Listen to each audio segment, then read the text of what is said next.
Patan LCB પોલીસને ચોર ટોળકીના 7 ઇસમોને ઝડપવામાં મોટી સફળતા મળી છે। જી આ ઝડપાયેલ ટોળકી પાસેથી 3,42,860 રૂપિયાનો મુદ્દામાલ કબજે કરવામાં આવ્યો અને પાટણ એલસીબી પોલીસને એક મોટી સફળતા મળી છે। અલગ અલગ જિલ્લામાંથી ચોરી કરતી ગેંગના 7 સાગરિકોને પાટણ એલસીબી પોલીસે દબોચી લીધા। આરોપીઓએ ચોરી કર્યા બાદ મળેલ રકમ પોતાના કેનરા બેંક તથા બેંક ઓફ બરોડાના સેવિંગ એકાઉન્ટમાં કેશથી જમા કરાવેલ મળી આવ્યા, જે તમામ એકાઉન્ટ પોલીસ દ્વારા ડેબિટ ફ્રીઝ કરવામાં આવ્યા હોવાનું જણાવ્યું છે। ચોરી કરનાર ટોળકીના સભ્યોમાં એક બાળ કિશોર હોવાનું પણ ખુલ્યું છે। આરોપી રાત્રિ દરમિયાન બસમાં બેસી ચોરી કરવા જતા અને ત્યાંથી બાઇકની ઉઠાંતરી કરી ચોરીનું બાઇક લઈને ચોરી કરવા જતા હતા, તેમજ જે જગ્યાએ બાઇકનું પેટ્રોલ પતી જાય ત્યાં મૂકી દેતા હતા। આરોપીઓ ચોરી કરતા તે દરમિયાન સામે કોઈ પ્રતિકાર કરે તો પથ્થરમારો પણ કરતા હતા। બનાસકાંઠા મહેસાણા જિલ્લામાં ઘરફોડ ચોરી અને વાહન ચોરી કરતી અજાણ્યા ગેંગના અટક કરી અને કુલ 38 મિલકત સંબંધી ગુના પાટણ એલસીબી પોલીસે શોધી કાઢ્યા છે। આ બાબતે હકીકત એવી છે કે પાટણ જિલ્લાના ગ્રામ્ય વિસ્તારોમાં વાહન ચોરી કરી અને તે વાહનનો ઉપયોગ કરી અને ગામડામાં આવેલી દૂધ મંડળીઓ અને બંધ મકાનોમાં થોડા સમયથી ચોરીઓના બનાવ બનવા પામેલા, જેમાં પાટણ જિલ્લાના Harij, Saraswati, Balisana, Patan city B division ખાતે અલગ અલગ ફરિયાદ દાખલ થયેલી। આ બાબતે પાટણ જિલ્લા પોલીસ વડા ડૉક્ટર રવિન્દ્ર પટેલ સાહેબે એલસીબીના police inspector Shri R K Patel સાહેબને સૂચના કરેલી કે આ તમામ ગુનાઓને સત્વરે શોધી કાઢવા, જેના અનુસંધાને પાટણ એલસીબીના પોલીસ ઇન્સ્પેક્ટરશ્રીએ જગ્યાઓની વિઝિટ કરેલી, સીસીટીવીના ફૂટેજ છે તે મેળવેલા, એમઓનો અભ્યાસ કરેલો, જે હ્યુમન સોર્સ અને ટેકનિકલ વર્કઆઉટ કરતા અંતે પીઆઈશ્રીને બાતમી હકીકત મળેલ કે પાટણ જિલ્લામાં એક ગેંગ છે એ ગ્રામ્ય વિસ્તારને ટાર્ગેટ કરવા માટે રેકી કરી રહેલ છે અને તેમાં 7 કિસ્સામાં વાહનો સાથે ફરી રહેલ છે।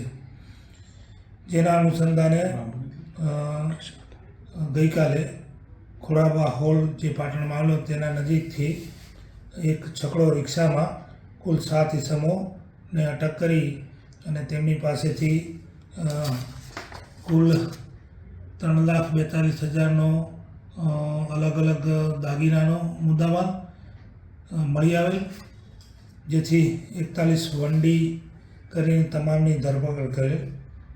આ જે આરોપીઓ છે જેમાં રાહુલ બજાણિયા, મેહુલ બજાણિયા, અનિલ બજાણિયા, જીતેશ બજાણિયા, રાકેશ બજાણિયા, કરશન દંતાણી અને કાયદાના સંઘર્ષમાં આવેલ એક કિશોર છે।